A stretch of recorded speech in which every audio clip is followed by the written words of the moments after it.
Hello po sa inyong lahat mga ka-crypto. Ako po si Pinoy Crypto Trader at sa video na ito ay atin pong pag-uusapan dito ang tungkol sa mga top meme coins dito na maaari pong makapagbigay ng 10 times na profit ngayong paparating po na buwan ng Mayo. Kaya ayan, bago po tayo magpatuloy ay nais ko lamang po munang bigyang linaw ang aking disclaimer kung saan ang nilalaman po ng video na ito ay hindi po ito isang financial advice. For education and information purposes lamang po ang layunin nito. Maliban po dito ay nais ko na rin pong magbigay babala na wala pong kahit anumang group chat ang Pinoy Crypto Trader. At ayan, ang unang-una po dito sa ating listahan ay itong si Popcat. Ayan, Popcat. Built on Solana blockchain, this meme coin has caught the attention of the crypto industry by recording a massive price surge of 1,001.48% since the year started, resulting in it becoming the top gainer of the category and further indicating a strong bullish sentiment in the cryptocurrency space. Kaya yan. Ito pong si Popcat ay siya po ay nagawa gamit ang Solana blockchain. Ayan, ang meme coin po na ito ay nagkaroon po ng interest ang mga crypto enthusiasts dito or mga investors dahil sa siya po ay nakapagbigay ng isang matinding price surge na umaabot po ng 5,001.48% mula po nung ito ay mai-launch or mailabas. Kaya dahil po sa kanyang malaking gain na ito ay isa po siya sa mga top gainer ayan, ng mga meme coin. At syempre dahil dito ay nagbibigay na rin po ito sa kanya ng isang strong bullish sentiment dito sa mundo ng mga cryptocurrencies. Ayan po si Popcat. This meme coin displays a high potential to outperform Bong's record of 10,000% surge during the previous year. Kaya ayan, mayroon na po siyang potential or kakayahan na mahigitan yung 10,000% na performance ni Bonk nitong nakalipas na taon. Ayan po si Popcat. Check po natin yung kanyang ranking dito. Ayan, laki po ng kanyang gain ngayon. Hanggang ngayon ay yung kanyang 7-day performance ay 128.58%. Kaya ayan po si Popcat. Ayan, siya po yung may pinakamataas na performance ngayon dito sa mga meme coin rankings natin dito. Ayan si Popcat. Yung sunod naman po rito ay si MAGA Trump. Make America Great Again. MAGA token launched in August 2023 gained significant attention from the crypto space after its creators transferred 1% of the token's initial supply to Donald Trump's wallet. Kaya yan, may kaugnayan po ito kay sa dating US President na si Donald Trump. Kaya ginawa po ang token na ito dahil sa kanya. At ito po ay na-launch noong August 2023. Kaya last year po ito. Yan, tinawag po itong MAGA token dahil ito po ay yan, bumubuo po ito sa ayan, sa Make America Great Again. Kaya ayan. Yung 1% daw po ng initial token supply ng MAGA token na ito ay ibinigay mismo kay Donald Trump. Sinend po sa kanyang sariling wallet. With the rising interest of investors in the meme coin category in the upcoming presidential election, this altcoin has at a high potential to record a new high. Yan, dahil daw po sa nagkakaroon ng interest ang mga investors sa mga meme coin ngayon at syempre sa paparating po na presidential election ay mukhang ito yung magdudulot sa pag-angat ng presyo ni MAGA. Yan, ni MAGA Trump token dito.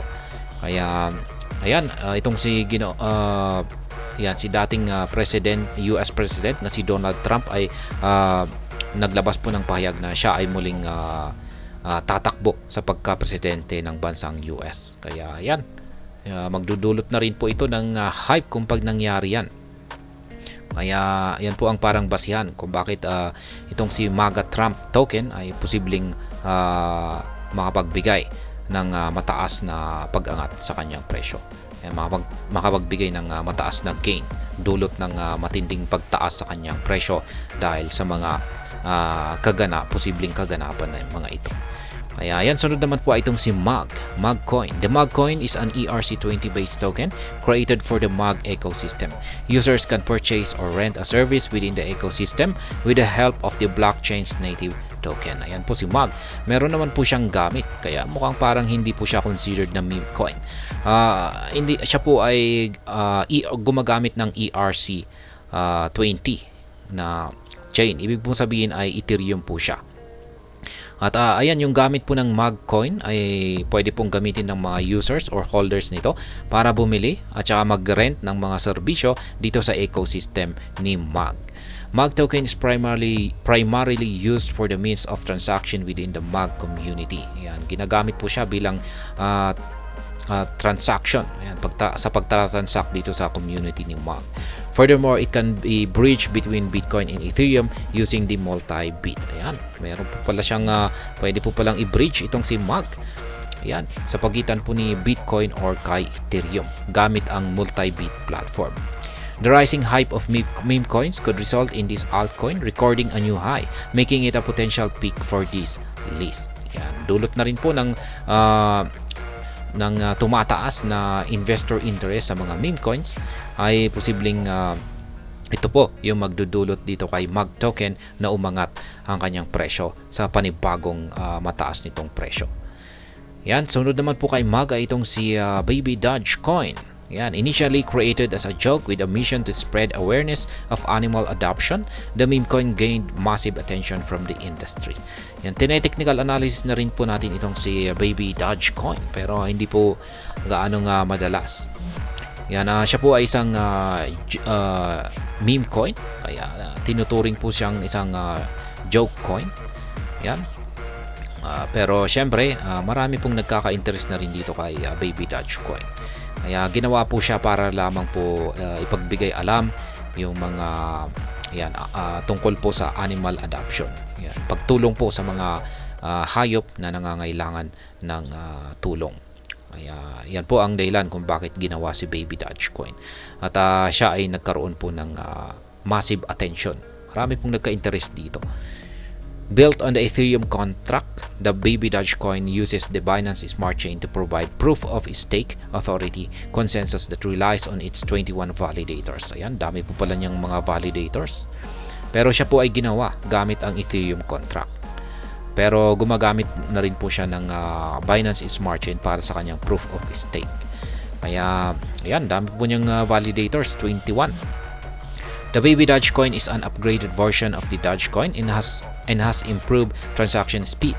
Further, about 5% of each transaction is automatically redistributed to the Baby Doge holders. Yan po yung kagandahan dito ay Baby Doge coin. Ayan, itong si Baby Doge coin ay upgraded daw po na version. Yan, or parang mas pinaganda na version ni Dogecoin. At mas na-improve yung kanyang transaction speed. Mas nagiging mabilis. At yan yung kanyang yung maganda po rito kay Baby Doge coin ay yung 5% ng transaction ay napupunta po sa mga holders ni Baby Doge. Ayan si Baby Doge. At ang sunod naman po natin dito ay si Cat in the Dog's World. Ayan, check po muna natin pala yung ranking ni Baby Doge. At yan po siya ang ayan, nandito po siya. Ayan, yung kanyang performance naman po nitong mga nakalipas na araw ay ayan, great. Umangat po siya ng 5.38% nitong nakalipas na 24 oras. Yung 7-day performance ay 10.28%. Kaya yan, maganda po yung kanyang performance. Yan, dito naman tayo kay Mew or Cats in the Dog Worlds. Yan, check po natin siya. Yan, ito po siya. Ayan, mataas na rin po yung ranking niya rito sa meme coin rankings po natin. Kasunod lamang po niya itong si Book of Meme or si Boom. The latest sensational meme coin launch of the Solana ecosystem, the Cat in the Dog's World Mew token has gained instant attention from the crypto industry following its launch on May 26, March this year. Kaya yan, bagong labas lamang po itong si Mew. Noong March 26 po siya nailabas. At isa po ay na-create gamit po ang Solana ecosystem or ang Solana blockchain. Yan, dami po talagang mga meme coin na mula kay Solana. Ang talagang sila po talaga yung sumisikat. Since its launch, the meme coin has surged 128.36% in valuation, indicating a strong bullish influence in the crypto space. Yan, mula po nang nailabas itong si Mew ay nakaranas na po siya or nagbigay po siya ng 128.36% na paglago. Nagpapakita po yan na meron po talaga siyang malakas na bullish influence dito sa crypto space. Kaya yan. Yan po ang mga top meme coins natin na posible pong makapagbigay ng times 10 na profit ngayong buwan ng May. Yan po si Cats in the Dog's World or Mew, si Baby Dodge, si Magcoin, si Maga Trump, si Popcat. Yan, at saka yan po si Popcat. Yan na po yung huli. At hanggang dito na lamang po tayo sa video na ito. Sana po ay inyong nagustuhan ang aking paliwanag dito.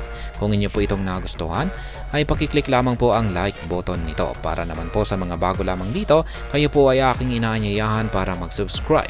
Pakiclick na rin po ang bell icon nito dahil ito po ang siyang magsisilbing notification nito sa mga bago kong videos na akin pong ina-upload sa aking YouTube channel na ito. Marami pong salamat sa panonood. Ingat po tayo lagi at God bless po sa ating lahat.